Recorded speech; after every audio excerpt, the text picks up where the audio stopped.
In 2025, HGTV canceled one of their highest-rated shows. Battle on the Beach was pulling in 2.1 million viewers. Season 5 was already planned. Then one salary demand changed everything. Ty Pennington asked for $50,000 more per episode. The network said no. Within a week, the show was gone. But insiders say money wasn't the only issue. There were whispers about on-set tension, creative disputes, and a pattern that went back decades. The real story is darker than anyone expected. Ty Pennington entered the world on October 19, 1964, in Atlanta, Georgia, and his life started with change almost right away. His birth name was Gary Tygart Burton. His mother, Yvonne Vickery, was only 24 years old when she had him, already juggling life with another young son named Wynn. Their biological father left when the boys were still toddlers, and for a while it was just the three of them trying to stay steady.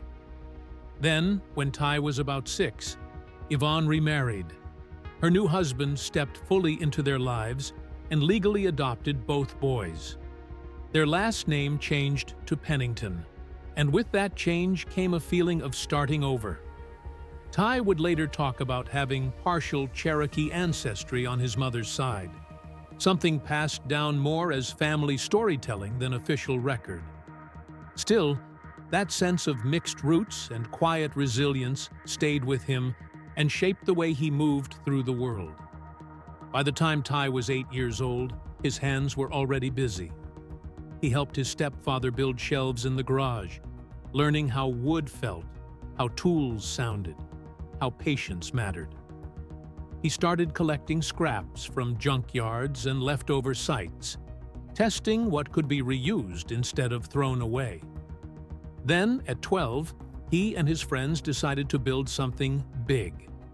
They put together a 3-story treehouse using plywood scraps and rope bought from a hardware store. It looked solid to them, until a heavy storm came through.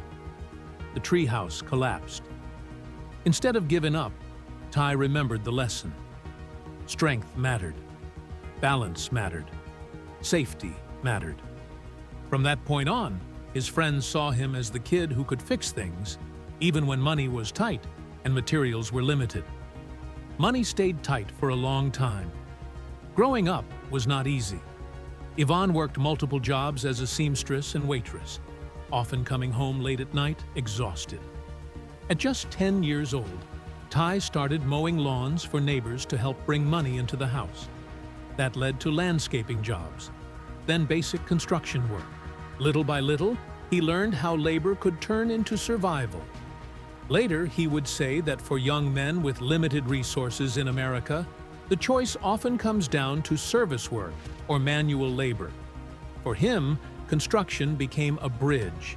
It paid for his schooling and gave him skills he could build on, literally and emotionally. At Sprayberry High School in Marietta, Georgia, between 1979 and 1983, Ty stood out in one place and struggled everywhere else. In art classes, he regularly scored above 90%. Drawing and design came naturally. But in standard academic subjects, things fell apart.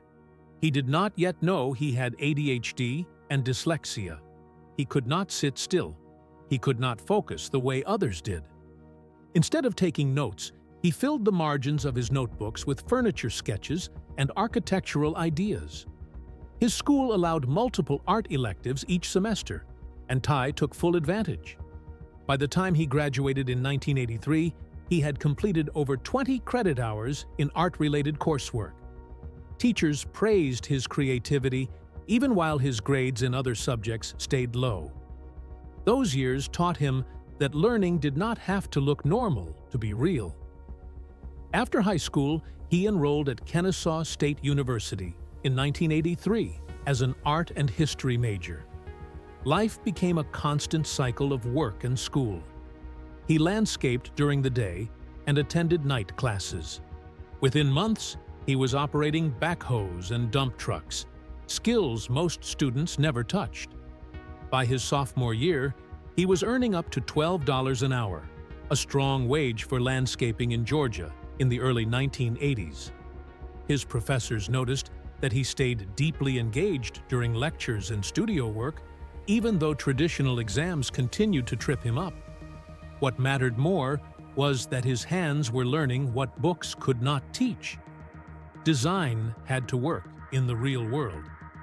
In 1985, one professor suggested a bigger leap. Ty transferred to the Art Institute of Atlanta to pursue a bachelor's degree in graphic design.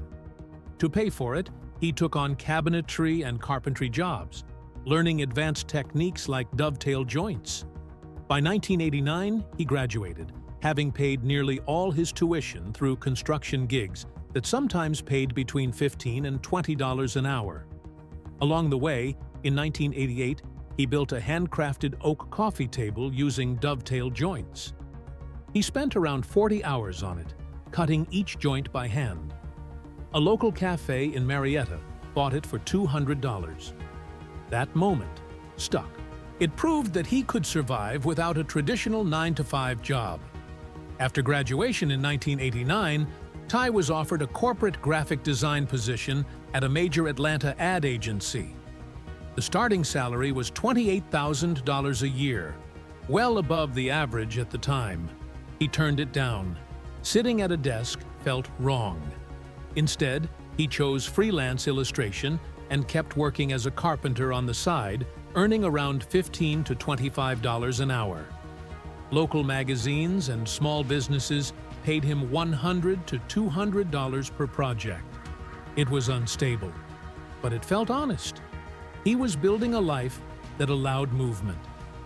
Then something unexpected happened. In 1990, a street scout discovered him in Atlanta and signed him to a local modeling agency. At 6 feet tall with a rugged look, Ty landed catalog work fast. He appeared in major campaigns like J.C. Penney and even landed the 1991 J. Crew catalog cover. By age 26, he was traveling for national brands and flying to Japan for modeling jobs, something rare for Southern American models at the time. His appeal was not just looks. He felt real, relatable. But the momentum did not last. In 1995, just 1 week after moving to Los Angeles to chase bigger campaigns, everything stopped. Driving on a rainy freeway, his car hydroplaned and crashed. He slid across the road and ended up with 10 staples in his scalp. Overnight, his modeling career was over. He was bedridden for weeks. Depression followed. Fame vanished fast. He later said the accident pushed his life in a direction he never planned. While recovering, he took whatever work he could.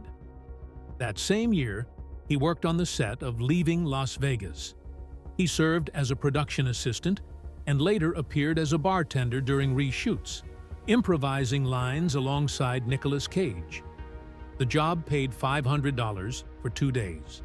It was not much, but it opened a door. It showed him he could adapt. Still, the road stayed rough. In 1997, Ty hit another low. Broke and exhausted, he returned to Atlanta. He built custom furniture in his garage, sometimes charging as little as $50 per piece. He played in a band. He worked with his hands. Slowly, confidence came back. Ty Pennington's road to trading spaces did not start with a big plan or a dream of television fame. It started with sawdust. In early 2000, 6 months after walking away from modeling, he was deep inside a kitchen renovation in Atlanta, hands busy, mind locked on an unfinished job, when his agency called about an audition for a new TLC show. He almost ignored it. He showed up anyway, wearing jeans and a tool belt, not trying to impress anyone, already thinking about what still needed fixing back at the house. That lack of effort changed everything. While other hopefuls tried too hard, Ty stood there calm and unbothered. Producers noticed it immediately. He did not seem hungry for fame. He did not even want the job. And somehow, that made him exactly right. Within days, he was hired as the carpenter. Just like that, his television life began, all because he cared more about his tools than the spotlight. Once Trading Spaces aired in 2000, the pressure hit fast.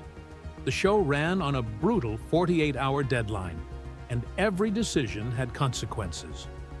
One episode from Season 1 became legendary almost overnight. Ty and the team decided to install a faux stone wall using lightweight materials to mimic real rock. It felt bold. It felt risky. When the homeowners returned, their faces said everything. The wall clashed hard with their clean, modern style. Voices rose. Emotions spilled out. Ty defended the choice on camera, standing his ground as the tension unfolded in real time. Viewers could not look away. Ratings jumped by 20%. That moment did more than make Ty recognizable. It changed the genre. Networks learned that raw reactions mattered and that discomfort felt real. From then on, makeover shows leaned into conflict, and Ty became one of the faces people tuned in to see. As the show grew, so did his role. By 2001, Ty was lead carpenter on about half the episodes, often handed the toughest spaces and the tightest budgets. In a New York loft makeover, he used PVC pipes to build modern shelving instead of expensive wood, saving hundreds of dollars. That kind of thinking mattered. It earned him a $1,000 raise per episode, a huge jump for reality TV at the time. More importantly, it made viewers feel capable. His ideas showed that creativity mattered more than money. That feeling stuck. People began trusting him not just as a builder, but as someone who understood real limits. Then, in 2003, everything cracked. After 3 seasons, Ty demanded a 50% pay increase. TLC said no. Angry and overwhelmed, he quit mid-contract. He walked away from steady income and national exposure. That night, he later admitted he screamed in frustration. His Atlanta business was already collapsing from constant travel, and suddenly, there was nothing solid to grab onto. It felt reckless. It felt terrifying. But it also forced the next chapter. Within months, he was offered Extreme Makeover Home Edition. The risk paid off bigger than anyone expected.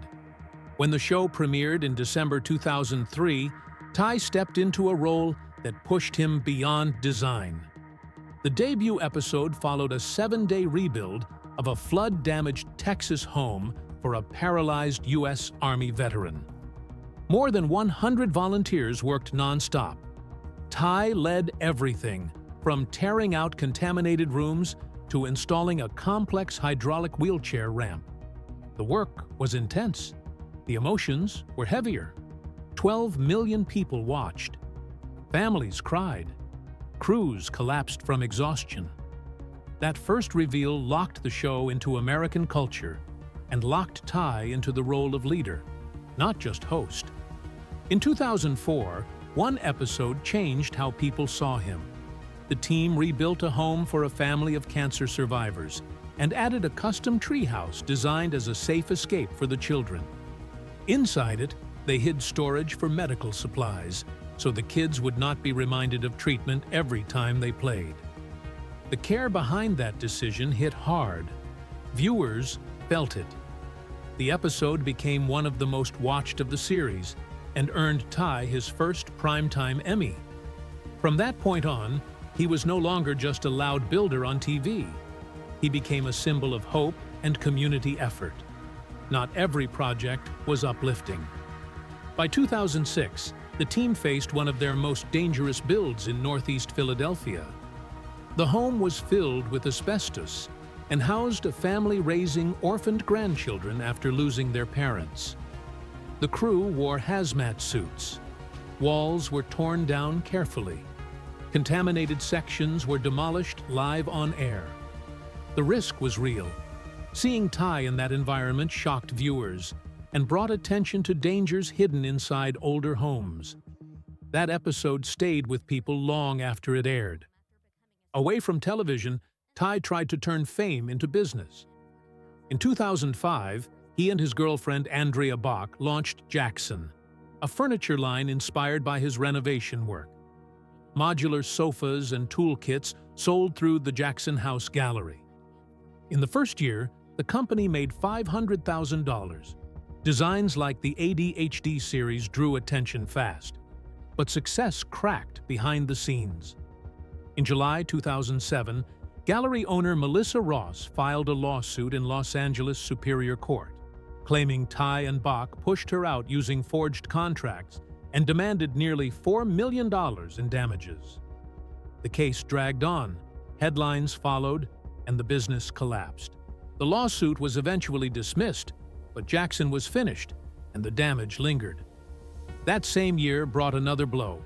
On May 5, 2007, at 12:35 a.m., Ty was pulled over in Los Angeles after an extreme makeover party. His blood alcohol level was 0.14%, nearly double the legal limit. Cameras captured him in handcuffs.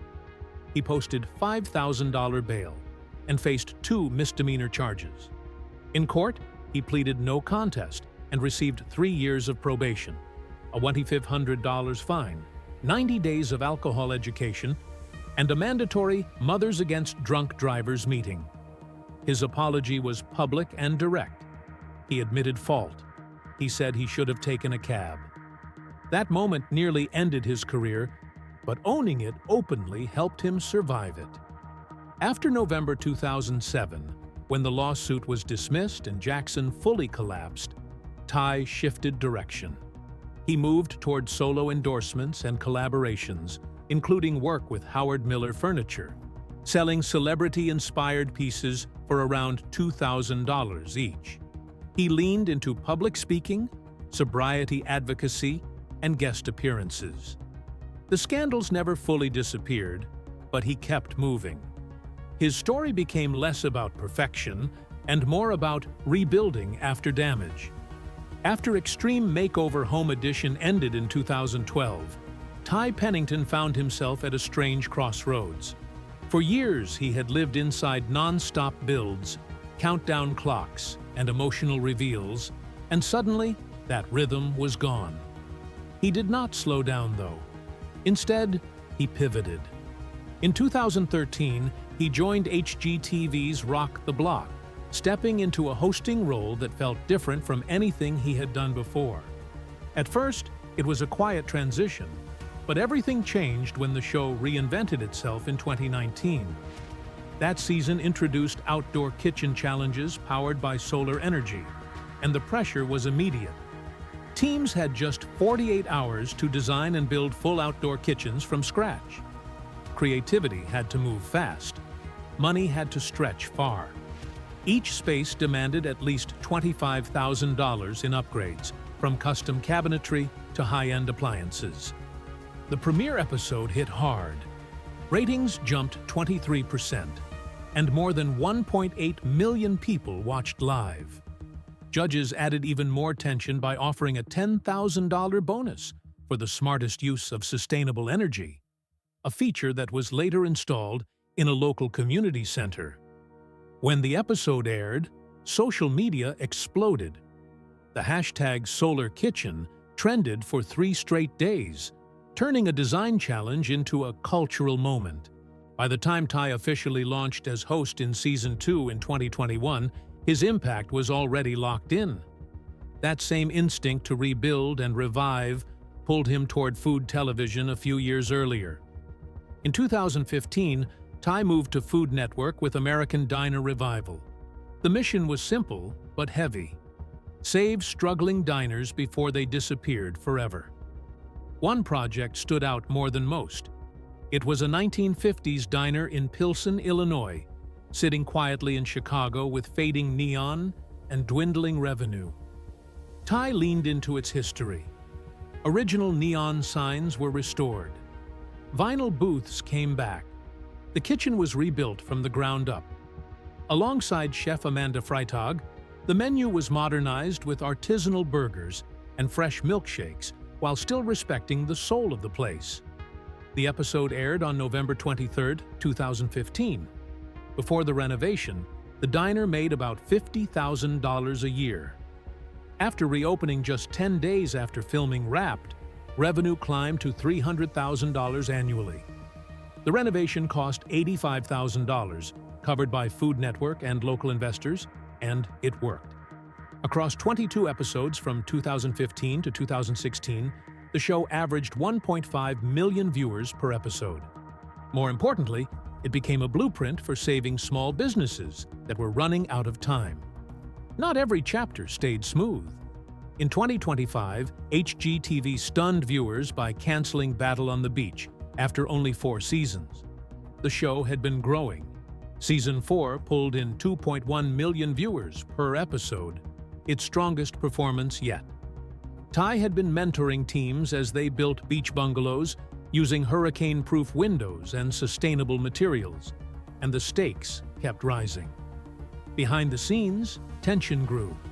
Ty reportedly asked for a $50,000 raise per episode after seeing comparable hosts earning more. HGTV cited budget cuts when the cancellation was announced on July 1, 2025, just 1 week before the Season 4 finale aired.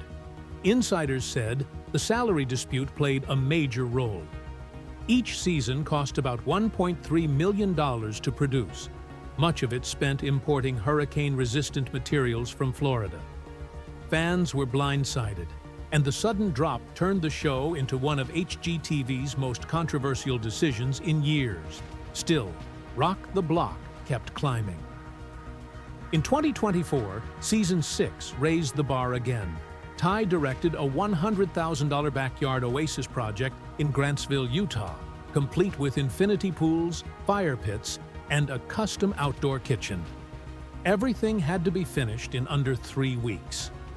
The finale aired on April 28, 2024, and immediately took over social media. It trended #1 on Twitter for 2 days straight. The prize pool totaled $125,000, with $75,000 going to the winning team. Ty's own team outbid the closest rival by 15% in the final bid, creating a last-minute twist that shocked both judges and viewers. The episode drew 2.3 million live viewers, making it the highest-rated Rock the Block episode ever. Afterward, the renovated property was auctioned for charity, raising $410,000 for No Kid Hungry and helping provide 100,000 meals to children. Momentum carried straight into Season 7. Filming wrapped in December 2025, with Ty teaming up with Brooke Hogan on a Nashville renovation. For the first time, he co-hosted with a celebrity. The build leaned heavily into smart home technology, voice-activated blinds, automated lighting. A crew of 12 specialists installed everything in just 10 days. The total budget reached $120,000, with more than $35,000 spent on tech alone. Ty called it HGTV's Super Bowl because of the attention and pressure surrounding the project. The season premiered on March 6, 2026, with only 7 episodes planned. The finale aired live from Nashville and pulled in 2.5 million viewers, the largest audience any Rock the Block episode had ever seen. It also brought in a younger audience, expanding the show's reach in a way HGTV had been chasing for years. By late 2025, Ty paused to look back. On November 30th, he marked 25 years since his first Trading Spaces audition, a moment he called life-changing. Since that casual tryout, he had worked on more than 500 renovations across Trading Spaces, Extreme Makeover Home Edition, and Rock the Block. Trading Spaces debuted in 2000 and became an instant hit, with Ty as one of its original carpenters. Extreme Makeover Home Edition followed from 2003 to 2012 and earned him 2 Primetime Emmy Awards. Even in recent years, his projects continued evolving, including eco-friendly solar panel builds on Hometown Kickstart that helped families cut their carbon footprint. His creativity did not stop with television. In 2024, Ty revealed that he had partnered with Howard Miller to create furniture from reclaimed teak salvaged from shipwrecks. Each limited edition table sold for $5,000, with all proceeds going to Habitat charities. These were not decorative stunts. The wood carried history, and Ty treated it that way. Pieces like the Oxford antique black bookcase used select hardwoods and veneers, turning design into something tangible and meaningful. Then life intervened in a way that no schedule could control. In July 2023, Ty suffered a terrifying health scare when an abscess formed in his throat and nearly closed his airway. He was rushed to the ICU in Denver, intubated, and underwent emergency surgery. Recovery changed him. On set, he introduced wellness breaks, hydration stations, and a listen-to-your-body culture, even on 12-hour shoots. The shift surprised crews used to relentless speed, but Ty did not back down. Health came first. That focus extended beyond work. In 2023, he launched Ty's Workshop, an online course teaching dovetail joinery. The course had 10 video modules and cost $99. Within months, 50,000 students enrolled worldwide. The lessons were designed to be ADHD-friendly, with visual demos and clear steps, opening woodworking to people who had struggled with traditional learning. On October 19, 2024, Ty turned 60. He celebrated with a shirtless Instagram photo that fans jokingly dubbed "sexty." The post went viral. In 2025, he announced a 2026 HGTV special tracing his entire career, including unseen bloopers like the hammer mishap that shattered a $2,000 mirror during Extreme Makeover. The special promised rare footage and personal stories from 25 years in television. His personal life had its own long arcs. Ty's relationship with Andrea Bach lasted from 1996 to 2009.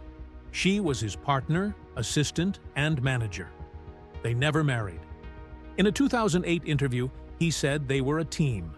The relationship ended after 13 years, shaped by legal stress and lingering fears after a 2005 DUI. Years later, he described her as a great friend, with no bitterness left behind. In 2010, he met Kelly Merrill on a Toronto TV set. Friendship slowly became something deeper. In 2020, they quarantined together. In July 2021, he proposed on his Florida dock with a custom ring featuring wood from his own workshop. They married on November 27, 2021, in Savannah, Georgia, with just 8 guests, a 5-course meal, and Moon River as their song. They honeymooned quietly in Miami during Art Basel. They share 2 rescue dogs and keep their milestones private. Family remains central to him. Shaped by an absent father, Ty became deeply involved in mentoring his niece, even building her a custom loft bed with LED reading lights in 2024. It was more than furniture. It was presence. He has spoken openly about dyslexia, revealed during therapy after his 2013 breakup. Childhood bullying made school painful, but those challenges sharpened his visual strengths. Color, space, and design became his language. He now sees dyslexia as a reason for his success, not an obstacle. Near death has visited him more than once. A severe car crash in 1995, the ICU in 2023. Instead of fear, he took gratitude from both. In a 2025 TEDx talk, he called these moments wake-up calls that taught him resilience and purpose.